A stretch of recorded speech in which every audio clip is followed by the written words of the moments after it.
কারে জিগাইয়া গ্রামের ভিতরে টেহা হইল আল্লাহ, আপনি কাঁচা টেহার মালিক হইছেন, আপনি গ্রামের ভিতরে গানের আসর বসাইছেন, ডাহাতে শিল্পী আনছেন, কারে জিগাইয়া টেহা দিচ্ছেন শিল্পীরে? টাকা তো আপনার না, টাকা আল্লাহ, ঠিক কিরকম? টেহা আল্লাহ, টেহা খরচ করিয়া আপনি আল্লাহর বিরুদ্ধে গান বাজনা করেন, আপনি আল্লাহর বিরুদ্ধে সেটা কইতে হুজুর আনছেন বিচাইরা। নামাজের কথা নাই, রোজার কথা নাই, হজের কথা নাই, জাকাতের কথা নাই, ইসলামী আন্দোলনের কথা নাই, সমাজে ইসলাম কায়েম করণ লাগবো কেমনি এটির খবর নাই। ওই এক হুজুর বিচাইরা আনছেন, হেতে 250 গজল মুখস্থ পারে। আসেনি রে এই করবা টেহা খরচ করে 250 গজল উনুনের লেগে আন না। আমার একবার ওই সানলার কাফি চেয়ারম্যান, আল্লাহ জান্নাত নসিব করুক, এবার ইন্তেকাল করছে। আমার একদিন এত ধরে কয়, নাতি আমার নাতি হিসাবে আমরা, আমার চাচা এবার নাতি বিয়া করছে, এই হিসাবে আমরা আমি নানা রাখতাম। এবার নাতি একদিন আমার কয়, নাতি আমি একজন হুজুর চিনি, বিরাট হুজুর। এই বিরাট হুজুর মানে কি মোটা বেশি? কয়াও না, অনেক জ্ঞান। আমি কেমনে বুঝলেন? 250 গজল মুখস্থ, 250 গজল মুখস্থ পারে, এটা হইল বড় হুজুর। না হুজুবিল্লা কইতেন না?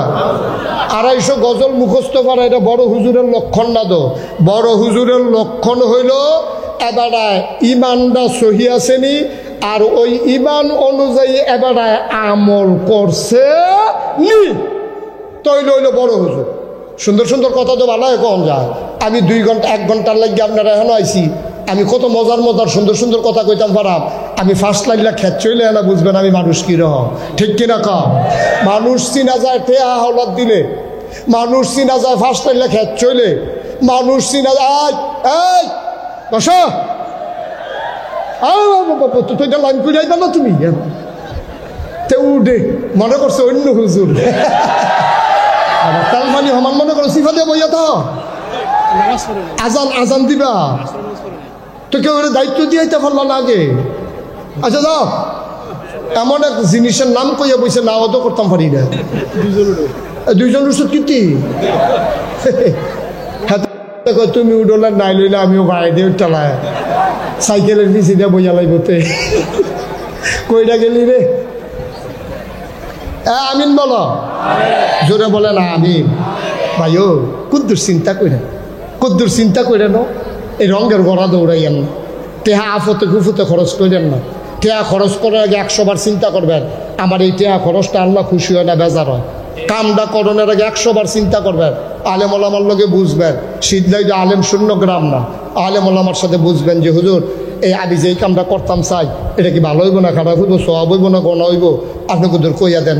আমার তো ক্যাশ টেহা খরচ কইরা গনার কাম করণের ঠেহা কি, শরীরটারে ব্যবহার কইরা গনার কাম করণের ঠেহা কি, এই মৌলিক বিষয়টা, এই ফান্ডামেন্টাল ডিসিশনটা যদি আপনি নিতে পারেন যে আল্লাহর খুশির বাইরে আমি কিছু কইতামও না, আমি কিছু করতামও না, আমি কিছু খাইতামও না, আমি কোনোখানো যাইতামও না, আল্লাহ যেন খুশি হয় আমি হেন যায়াম, সেই কথা কয়াম, সেই কাম করাম, সেই জিনিস খায়াম, তৈলে তো আপনি মুমিন মুসলমান।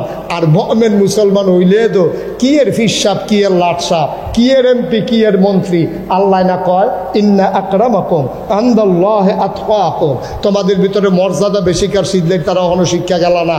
হনো হনো হনো এই বুইয়া চৌধুরী, সরকার খনকার, ফেসকার স্বর্ণকার, দফাদার চকিদার, কন্ট্রাক্টর কাস্টমার, ফিসাব লাটসাপ, মন্ত্রী এমপি, কেউ আর দাম বেশি না, দাম বেশি তার কলিজায় আল্লাহর ভয় বেশি যা। হ্যাঁ আমি এত রইতে পারে, অসুবিধা কি? হ্যাঁ রিক্সা চালায়, সমস্যা কি? হ্যাঁ তো অটো চালায়, সমস্যা কি? আপনি বইয়া বইয়া রয়েছে আর হেঁটে গিয়ে রিক্সা চালায়, হ্যাঁ তার দাম আল্লাহর কাছে বাইরে রয়েছে, আপনি বইয়া রয়েছে নুইয়া। আপনার বইয়া কেউ হুচ্চাও খায় না আপনার বইয়া দিয়ে। বইয়ার দাম তখন যখন এই বইয়া কোরআন সুন্নাহ মতে তার জীবন চালায়, ঠিক কি না? ফিসাবের দাম তখন হবে এই ফিসাব যখন ইসলামের বিরুদ্ধে যখনই যে শক্তি মাথা চাড়া দেবে, প্রয়োজনে জীবনের উপরে আঘাত দেবে, ইসলামের উপর কোনো আঘাত বরদাস্ত করবে না, তখনই হবে পীর সাহেবের দাম, ঠিক কি না?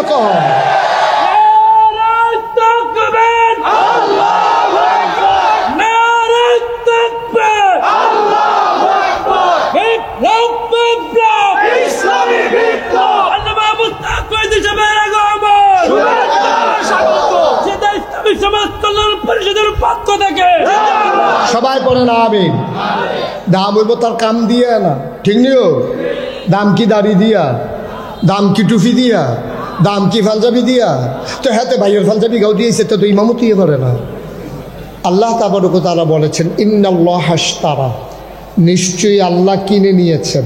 ইন্নাল্লাহ আশতারা, আল্লাহ কিনে নিয়েছেন মিনাল মুমিনিনা, মুমিনদের কাছ থেকে, আনফুসাহুম, তাদের জান সমূহ, ওয়া আমওয়ালাহুম, তাদের মাল সমগ্র। বাচ্চারা যারা আওয়াজ না করে একটু খেয়াল রাখেন। তাইলে আল্লাহ কিনে নিয়েছেন মুমিনদের কাছ থেকে তাদের জান এবং তাদের মাল। এখন কি দিয়া কিনলেন? বিআন্না লাহুমুল জান্নাহ, যেই জিনিসটা দিয়া কিনছেন ওই জিনিসটার নাম হলো জান্নাত। ওই জিনিসটার নাম কি? সবাই বলেন, ওই জিনিসের নাম কি? তাইলে ক্রেতাকে, কিনুন না কে? আমার কথা না, কিনুন না কে? বেচুন না আমরা। বেচুন না কারা? জিনিসের নাম কি? জানার মাল। কথা কয় না, কথা বুঝেন নাই আমার? কিনুন না কে? বেচুন না। আর যেই জিনিসটা আমরা বেচছি এটার নাম, যেই জিনিসটা দিয়ে কিনছি বেচা, যেই জিনিসটা পাইছি এটার নাম সহজ। তাইলে কিনুন না হইল আল্লাহ, বেচুন না হইলাম আমরা, মালের নাম হইল জানার মাল, আর আমরা যেই জিনিসটা দিয়ে কিনছি এটার নাম হইল জান্নাত। সুবহানাল্লাহ বলবেন না? এখন আমরা যেই জিনিসটা কিনছি এই জিনিসটা কিনে কি আমরা ঠকছি না জিতছি? আমার কথা বলো, ঠকছি না জিতছি? কেমনে জিতলাম? আমরা জানও দিয়া লাইলাম, মালও দিয়া লাইলাম। তো একজন মানুষ সর্বোচ্চ যদি বাঁচবে আপনার 70 বছর, 80 বছর, 90 বছর। 100 বছরের মানুষ বাংলাদেশে এখন খুব কম। চাচার বয়স কত হয়েছে? 79 মাত্র। আমি তো মনে করছি এবার থেকে 150 মতো হইব, তো মাত্র 79 বছর বয়স, দেখছেন নি? তো 79 বছর বয়স। তো এরকম 100 বছরের মানুষ শীতলাই আছে কিনা আমি জানি না, কিন্তু আপনি যেই জান্নাতে যাবেন এই জান্নাতের জানের বয়স হলো সর্বোচ্চ কত হইলো? 100 ধরেন, অক্ষরে যদি হালাইয়া চড়াইয়া মনে করেন 100। আর জান্নাতের বয়স কত? জান্নাতের বয়স হলো শুরু আছে, শেষ নাই। সুবহানাল্লাহ কইতেন না? জোরে কইতেন না সুবহানাল্লাহ? আমরা আদম আলাইহিস সালাম, আমাদের যে আব্বা, ওনার শুরু আছে, শেষও আছে। উনি শুরু হয়েছে আবার শেষ হয়ে গেছে। আমরা জাতির পিতায় পড়াহীন। এখন আমরা দেশে তো জাতির পিতা কত মানুষের যে ডুবগি লাইছে, মুখস্থ করাইছে, আইক্যা বইও দিয়া, ছবি বানাইয়া, মূর্তি নাউজুবিল্লাহ কোন কেন? আমরা যারা মুমিন মুসলমান, আমাদের জাতির পিতাকে, সবাই কয় না জাতির পিতাকে? বাংলার মুসলমান না, গোটা পৃথিবীর মুসলমান ইব্রাহিম ছাড়া আর কাউকে জাতির পিতা মানে না। ঠিক কিনা বলো? যতভাবেই জোর করে খাওয়াইতে চাও খাওয়াইতে পারবা, জোর করে বাচ্চা কাচ্চারাও তো জোর করে মা এরকম সিমডা দিয়া, কানো দইরা, গালো টিপ দিয়া খাওয়াইয়াও সারানাতে বমি করে দেয়। তা আমরা তারাও যত জোর করে খাওয়াও, এটা অজম হইতো না, এটা বমি হইবই। আর এমন বমি হইছে, নাউজুবিল্লাহ না কেন? এটা আর একেবারে মুহ দেওয়ার মতো আর রুচি রইছে না। নাউজুবিল্লাহ বলবেন না? আমার জোরে কানা নাউজুবিল্লাহ। তাইলে আমাদের জাতির পিতার নাম কি? ওনার শুরু আছে, ওনার শেষ নাই। আমার কথা, ওনার শেষ আছে নাকি নাই? শেষ নাই। ইব্রাহিম আলাইহিস সালাম দুনিয়া থেকে বিদায় হন নাই, তো শেষ হয়ে গেছে। ওনার আদর্শ এনা রয়েছে, উনি তো আর নাই। আমাদের যে নবী, ওনারও শুরু আছে আবার শেষও হয়েছে। দুনিয়া থেকে উনি ইন্তেকাল করেছেন, এই নশ্বর জমিন ছেড়ে তিনি আল্লাহর দরবারে হাজিরা দিয়েছেন। তাইলে নবী বলেন, রাসূল বলেন, গাউস বলেন, কুতুব বলেন, আল্লাহর ওলি বলেন, আল্লাহর মাকবুল বান্দা বলেন, মন্ত্রী বলেন, এমপি বলেন, পীর সাহেব বলেন, লাট সাহেব বলেন, ডাক্তার বলেন, ইঞ্জিনিয়ার বলেন, বড় কোনো শিল্পপতি বলেন, সবার কি আছে? শুরু আছে, শেষও। কথা কেন? শেষও। কিন্তু আমাদের যে জান্নাত আল্লাহ দেবেন, এটার শুরু আছে, এটার শেষ নাই। সুবহানাল্লাহ বলবেন না? তাইলে আমরা এই কম দামি জান দিয়া, কম দামি মাল দিয়া অত্যন্ত দামি জান্নাত আমরা কিনছি। দামি জান্নাতটা কিনছি, কিন্তু মাল দিছি কম দামের। এবার আসেন, এই জান আর মাল মনে করেন আপনি বেচছেন না, এটা আপনারটা আপনার রয়েছে মনে করেন, আসলে জানের মালিককে আমার কথা কয় না, জানের মালিককে স্টেজের তারা কথা না কইলে আমি যতক্ষণ খেয়াল করছি না, তারা যে হুইতালাইছে না বইয়া রয়েছে এটাই তো বেশি কেন। হ্যাঁ, আমি কিন্তু অনেক মাহফিল যে তারা কথা কয় না স্টেজের তা নামাইয়া কথা কই না নিচের তাই না বয়াইছি। এই কারবার এমন আছে গোড়াই ওলাইতাম পারি কম যায় না। যারা স্টেজ আছেন তারা আওয়াজ কি এখন আসতে না জুড়ে, তখন দেখবো হুদু দিয়েও কইব ডরে ডরে নামাইনি দে, এই ডরে দেখবো এখন অগলে কইব মার হাবা কয় না, যেরকম মার হাবা। তাইলে এই জানের মালিককে, জানের মালিক আল্লাহ কেন? আমি যদি জানের মালিক হইতাম তা আমার এন্তেকালের আগে আই আমার ফেরেস্তা আজরাইলে জিগে লইল, ভাই আপনার যদি নিতামাইছি আপনার কি মত? এখন ধরতো না এগুলো যা হলো, এখন এত তাড়াতাড়ি আমার মরণের সময় ছেলে মেয়ে আছে, এটির বিয়ে সাথে দেওয়ান লাগবো, নায়নাত করবো, দাদা রাখবো, এরপরে আত ধরে ধরে ঈদগাহ যাম, মসজিদে যাম, অনেক পরে দেরি আছে অহন যাও। কিন্তু আমরা যখন মারা যাই আমাদেরকে কি আজরাইল একবারও জিজ্ঞেস করে? এই বাংলাদেশে বুড়া যেমন মরে, জুয়ান মরে নাকি মরে না? তো জুয়ানও মরে, বুড়াও মরে। তাইলে বোঝা গেল এই জান আর মালের মালিক আমি না। আমি যদি জানের মালিক হইতাম তাইলে আল্লাহর ফেরেস্তা আমার অনুমতি ছাড়া আমার জান নিতে পারত না। যেহেতু আমার না জিগাইয়া জান লইয়া জিজ্ঞায়, বুঝা গেল এই জান কার? আচ্ছা, এবার আমরা দেশে যে বন্যা হইল, অনেকের জমিনে অনেক ফসল আছিল, উমু আমরা ঘুমাই রয়েছি রাইতে, সহাল উঠতে দিয়ে ক্ষেতের উফরে পানি। তৈলে বোঝা গেল আমি যে কই এই ক্ষেত আমার, এই ক্ষেত আমার, এই ক্ষেতের ভিতরে যে ফসল করছে এটি কোনো আমার না। আমার যদি হইতো তাইলে আমার জমিনও পানি আওয়ানোর আগে আমার অনুমতি লাগলো, ঠিক কিনা কও?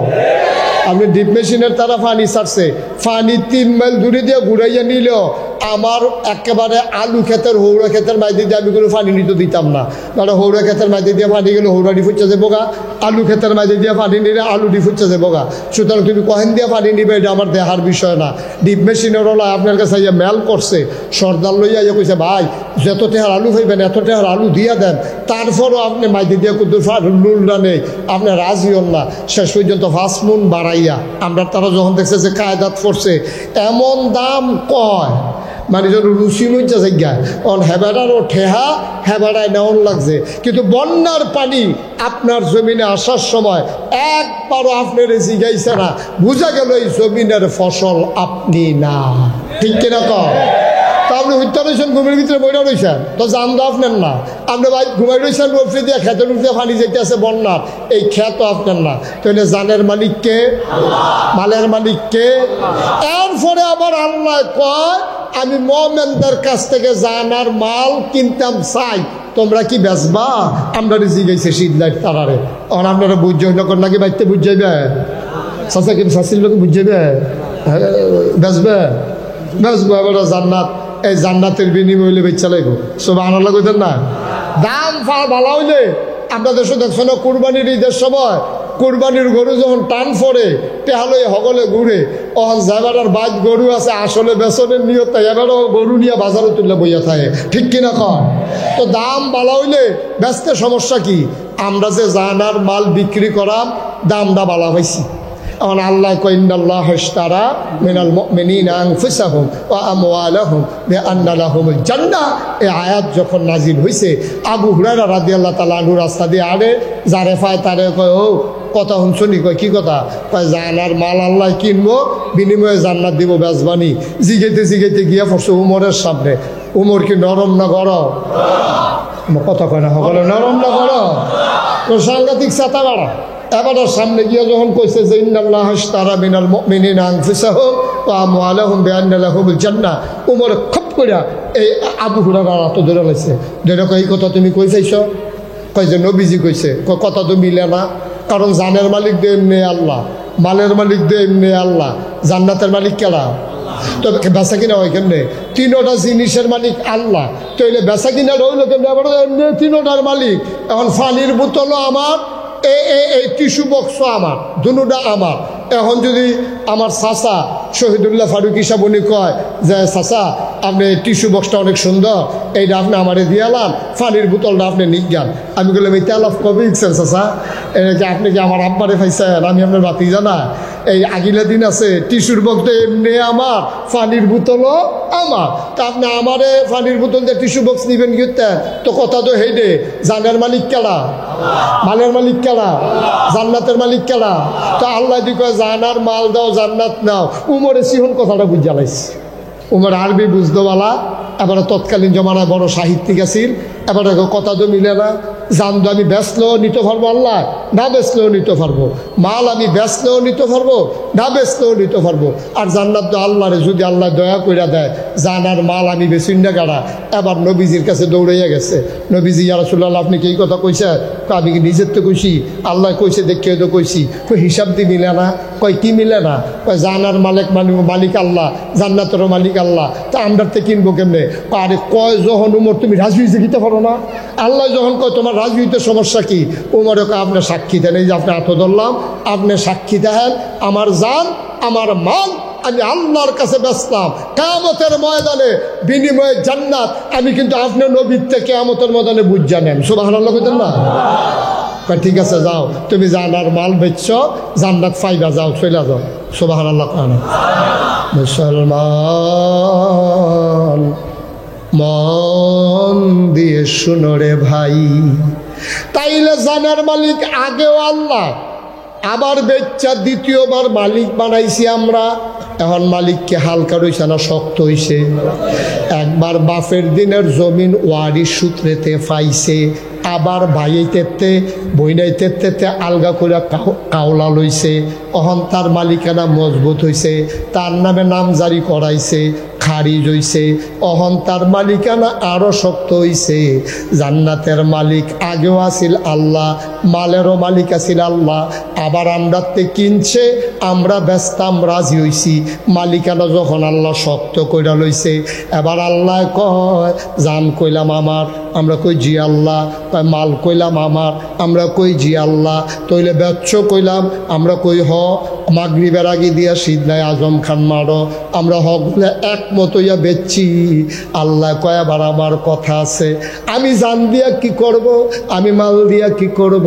আমি জানের কি দরকার, মালের কি দরকার? আমি লাম ইয়ালিদ ওয়ালাম ইউলাদ ওয়ালাম ইয়াকুল্লাহু কুফুয়ান আহাদ। আমার তো জন্ম, আমার আব্বা আম্মাও নাই, আমার জিফুতো নাই, আমার বউ বাচ্চা কিচ্ছু নাই, আমার খাওয়ানো লাগে না, ঘুমানো লাগে না, আমার ঘর দরজাও লাগে না, জমিনও লাগে না, গাড়িও লাগে না, বিমানও লাগে না, আমার কিচ্ছু দরকার নাই। তোমার জান দিয়ে আমি কি করব, তোমার মাল দিয়ে আমি কি করব? তুমি যে বেচ্চ আমি খুশি হইছি। তোমার জান আবার তোমার কাছে আমানত রাখলাম, তোমার মাল তোমার কাছে আমানত রাখলাম। সাবধান সাবধান, আমার আমানতের জিনিস আমি যেমনে কই তুমি কইলাম এমনে ব্যবহার করবা, আফে তাফে ব্যবহার করতে পারতা না। আমরা কই জি আল্লাহ, আপনি যেমনে কইবেন এমনে ব্যবহার করাম। এবার আল্লাহ ডাক দিয়া কয় বান্দা রে, ও বান্দা, হালাল যত জিনিস আছে সব খাইবা, গরু খাইবা, খাসি খাইবা, মুরগি খাইবা, মাছ খাইবা, যা মন চায় আমি যা দিছি সব খাইবা। দুধ খাইবা, দুধ যেই গরুয়ে দিছে সেই গরুও খাইবা। সাবধান সাবধান, আমার জান ব্যবহার কইরা মনোরাক্য কইলাম, জানডা কইলাম আমি তোমার কাছে আমানত রাখছি। আমার জানডারে ব্যবহার কইরা রে বান্দা, তুই দুধ খা, তুই গুস্ত খা, তুই মাছ খা, তরি তরকারি খা। সাবধান সাবধান, আমার জানের ব্যবহার কইরা তুই কিন্তু মদ খাইতে পারবি না। কথা বুঝে দর্শনীয় আমার কথা বুঝছেন নি? আবার জানবা খা, আমরার কাছে রাখছে আমানত। এখন আমরারে কয় তোমার কাছে আমানত রাখলাম, এই আমানতের জিনিস আমি যেমনি কই এমনি ব্যবহার করবা। যখন চাই তখন দিয়া লাইবা। চাইও কইলাম তোমরা কিন্তু বড়বড়াগিরি করো, আমানতের টেহা ভাঙ্গা বইয়া থাহ, তোমরা সর্দারির সময় এটা করো। তোমরা আগের রাইতে মেল হইছে, টেহা 50,000 টাকা জরিমানা হয়েছে। এবার ফোলারে যে সহজ সরল ভাইয়া কইছে তুই এত রাইতে টেহা লইয়া যাওয়ানটা ঠিক হইতো না, তোরে কেড়াই দইরা ঠিক না দিয়া রাখা দেয়, তুই আমার কাছে রাখা যা। পরের দিন যখন বড় সর্দারের কাছে টেহা আনতো গেছে 25,000 টাকা দেয়। টেহা কত? কথা কনা দহ বলে টেহা কত রে? দেয় কত? টেহাতে কই কি তো রাইতে রাইতে 50,000 25 হইল কেমনে? আও পাইছো যে আলহামদুলিল্লাহ পড়ো 33 বার। একটা মেল গুছাইতে কিতা করো লাগে আমি এটা তুমি কি ঠিকঠাক হয়েছে তুই কিছু হ্যাঁ তারা দম খাইয়া টম খাইয়া ফোটাইয়া মতাইয়া 25,000 টাকা নিবিনি হ তোমরা দৈন কবে করো? তোমরা সর্দারির আমানতের টেহা মেলের টেহা দইয়া বইয়া খাইয়া নিছ। তোমার কাছে আমি আমানত রাখলাম আল্লাহ যে দানটা তুমি আমানত রাখো, মালটা তুমি আমানত রাখো, আমি যেমনে কই এমনি চালাইও। আর তোমরা অসুখের দল আমার কথার কাছেও যাও না। আমি তো কোনো চাল না খাইতে না করছিলাম না। আমি তো কইতাম দুধ খা, গরুর গুস্ত খা, ফার্মের মুরগা খা, দেশি মুরগা খা, মাছ খা, তরি তরকারি খা। আমি একটাও ফেরত চাইছি না, খালি একটা জিনিস না করছি না যে মদ খাইছা। এই যে তোরা শুরু করছ মদ শুরু করছ তোরা মদ দিয়া, ঠিক কিনা পাও? জানি নিলাম না, মনে কেউ কষ্ট নেবেন না। আরেকবার আসলে সবার নাম ইনশাল্লাহ নেব ইনশাআল্লাহ। আল্লাহ যেন কবুল করে, সবাই পড়ি আমিন। অনেক ওলামায়ে কেরাম আজকে ওয়াজ করবেন। আপনারা শুনেছেন যে অনেক দূর থেকে আমাকে আসা লেগেছে। তো যাই হোক, আল্লাহ একটু সুযোগ দিয়েছেন। যদি আরেকটু দেরি করাই দিতেন তাহলে তো আমি আর কথাই বলতে পারতাম না। আল্লাহ আমাদেরকে ভালো একটা সময় দিয়েছেন। এই সময়টা পুরোপুরি আমরা কাজে লাগাইতে চাই। আল্লাহ যেন কবুল করে, সবাই পড়েন আমিন। খুব খেয়াল করে জুড়ে আওয়াজ করে যখন যেটা বলতে বলি একটু বলতে হবে। খরগোশের মতো কান খাড়া করে, বাছুরের মতো নিষ্পলক নয়নে আমরা কথা শুনবো মনোযোগের সাথে। যারা মঞ্চে বসেছেন একটু আমার দিকে ঘুরে বসলে সুবিধা হবে। সাইফুল ভাই একটু ঘুরে বলো। হ্যাঁ মার্শাল্লাহ, এই যে হ্যাঁ ঠিক আছে। তাইলে একটু ঘুরে বসেন আমার দিকে। ফান থাকবো, এটা ফান নিত না কেউ। হ্যাঁ ফানটা ফালাইয়া ঘুরতে চায় না। হ্যাঁ সবাই পড়েন আলহামদুলিল্লাহ। আমি আওয়াজ কম শুনতেছি না, আপনারা আওয়াজ কম দিচ্ছেন। পড়েন আলহামদুলিল্লাহ। বন্ধুগণ, আমি আপনাদের কাছেরই মানুষ, ঘরের মানুষ। একসময় অনেক মাহফিল করেছি এই এলাকায়, কিন্তু এখন দূরে দূরে মাহফিল হওয়ার কারণে ইচ্ছে করলো আর আসার সুযোগ হয়ে ওঠে না। তা আমরা আজকে যে কথাটা বলতে চাই, আমি কোরআনুল কারীমের সূরা তাওবার 111 নম্বর আয়াত থেকে তেলাওয়াত করেছি। যেহেতু তাফসিরুল কোরআন মাহফিল, সরাসরি আমরা তাফসিরে চলে যাই। আয়াতটার অর্থটা আমরা আগে জেনে নিই।